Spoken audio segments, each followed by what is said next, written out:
आज 14 मई 2026 है, दिन है थर्सडे का। और मैं बात करने वाला हूँ MTAR टेक्नोलॉजी के बारे में। इस कंपनी के बारे में इसलिए आपको बताने वाला हूँ क्योंकि कंपनी ने अभी ही एक्सचेंज को बताया कि कंपनी को 2279 करोड़ का एक नया इंटरनेशनल ऑर्डर मिला है, लेकिन कंपनी ने कस्टमर का नाम नहीं बताया। साथ ही साथ ये भी बता दूं कि कंपनी ने सिर्फ एक साल में अपने शेयर होल्डर्स को 300 प्लस रिटर्न निकाल के दिया।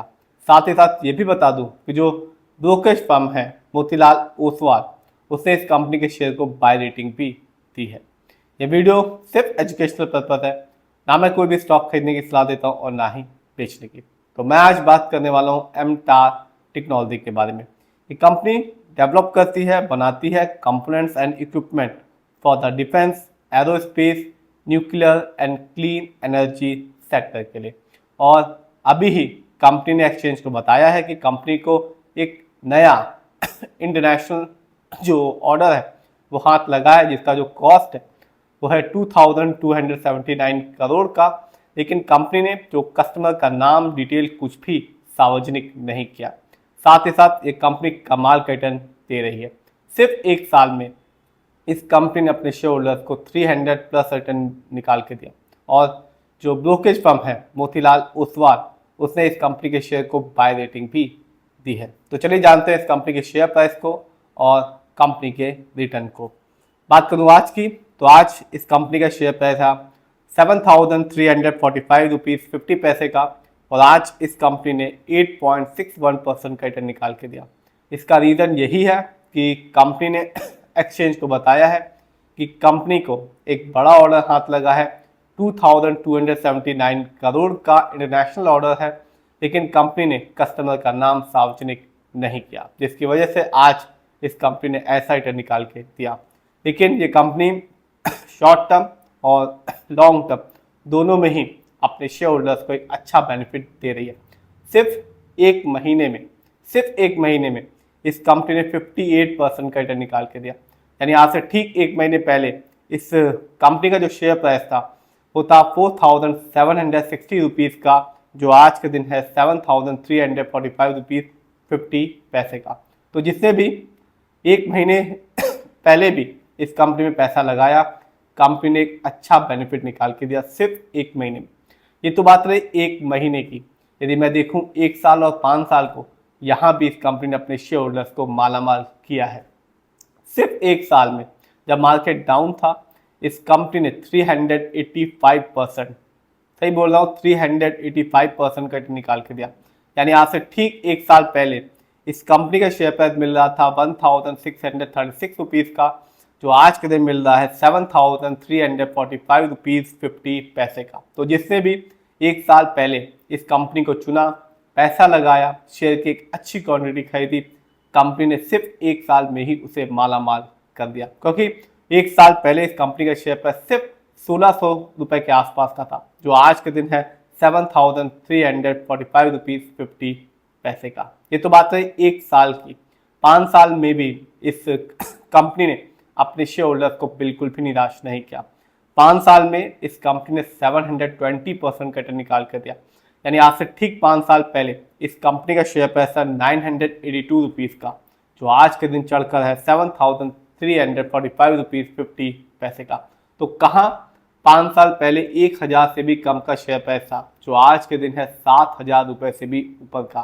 तो ऐसा ही होता है, यदि आप अच्छी कंपनियों को चुनते हैं और लॉन्ग टर्म इन्वेस्टमेंट से अच्छी कंपनियों में पैसा लगाते हैं, तो जो अच्छी कंपनी होती हैं वो लॉन्ग टर्म में बिल्कुल भी निराश नहीं करती। और ऐसा ही MTAR टेक्नोलॉजी ने भी करके दिखाया।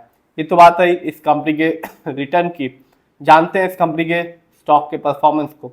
तो एक साल में इस कंपनी का जो हाईएस्ट शेयर प्राइस गया वो था 7,418 रुपीज़ का, जबकि एक साल में इस कंपनी का जो लोएस्ट शेयर प्राइस आया वो था 1,390 रुपीज़ का। लेटेस्ट न्यूज़ बता चुका हूं कि कंपनी ने अभी ही एक्सचेंज को बताया है कि कंपनी को 2,279 करोड़ का एक नया इंटरनेशनल ऑर्डर हाथ लगा है, लेकिन कंपनी ने कस्टमर के नाम को सार्वजनिक नहीं दिया और ना ही कंपनी ने जो इंटरनेशनल ऑर्डर हाथ लगा उसकी जो डिटेल है वो भी नहीं बताए। साथ ही साथ जो मोतीलाल ओसवाल है ब्रोकरेज फर्म, उन्होंने इस कंपनी के शेयर को बाय रेटिंग भी दी है। जानते हैं इस कंपनी के फंडामेंटल्स को। तो जो कंपनी का मार्केट कैप है वो है 20,760 करोड़ का। ये कंपनी लार्ज कैप की है क्योंकि मार्केट कैप 20,000 करोड़ के ऊपर का है। पीबी रेशियो 25.24 है। शेयर मार्केट में एक अच्छा पीबी रेशियो कहलाता है 1 या तो बिलो 3। इंडस्ट्री पी 47.99 है। शेयर मार्केट में एक अच्छा इंडस्ट्री पी कहलाता है 20 से लेकर 25 के बीच में। ये बताता है कि जो कंपनी के स्टॉक है मार्केट में कैसा परफॉर्म कर रहा है। डेब्ट टू इक्विटी 0.46 है। आप भी देख सकते हैं इस कंपनी पर लोन कर्ज नहीं है।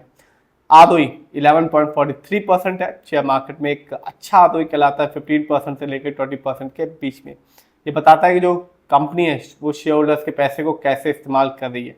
यदि सही से करती है तो कंपनी का आरओई बढ़ा हुआ होता है और आगे चल के फ्यूचर में एक जो रिटेलर्स होते हैं या शेयर होल्डर्स होते हैं उनको एक अच्छा खासा बेनिफिट देखने को मिलता है।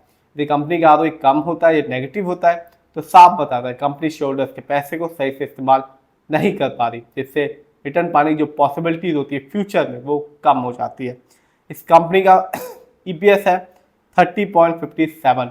शेयर मार्केट में एक अच्छा ईपीएस कहलाता है 80 और से ज़्यादा का। ये बताता है कंपनी ने लास्ट 12 महीने में कितना कमाया।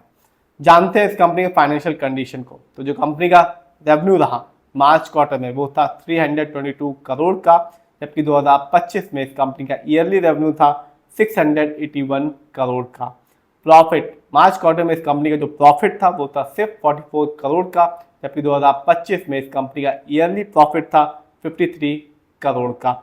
नेटवर्थ कंपनी का नेटवर्थ 2025 में था 729 करोड़ का, जबकि 2024 में इस कंपनी का जो नेटवर्थ था वो था 676 करोड़ का।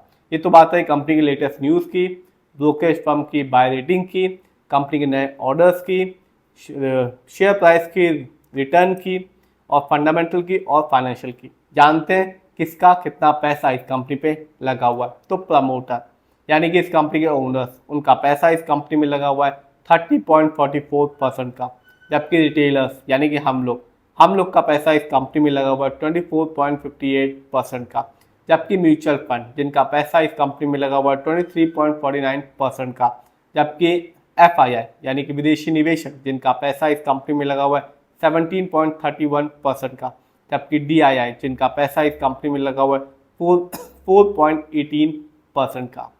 तो कंपनी का रिटर्न शानदार है। आपने देखा सिर्फ एक साल में ही इस कंपनी ने 300+ रिटर्न निकाल के दिया और लॉन्ग टर्म में भी एक अच्छा रिटर्न दे रही है। साथ ही साथ ये कंपनी नए ऑर्डर्स भी जीत रही है और जो ब्रोकरेज फर्म है मोतीलाल ओसवाल, उन्होंने इस कंपनी के शेयर को बाय रेटिंग भी दी है। फिर भी आप जिसमें भी पैसा लगाएं खुद रिसर्च करें, एनालाइज करें, अपने फाइनेंशियल एडवाइजर की राय लें, तभी अपने पैसे को शेयर मार्केट में लगाएं।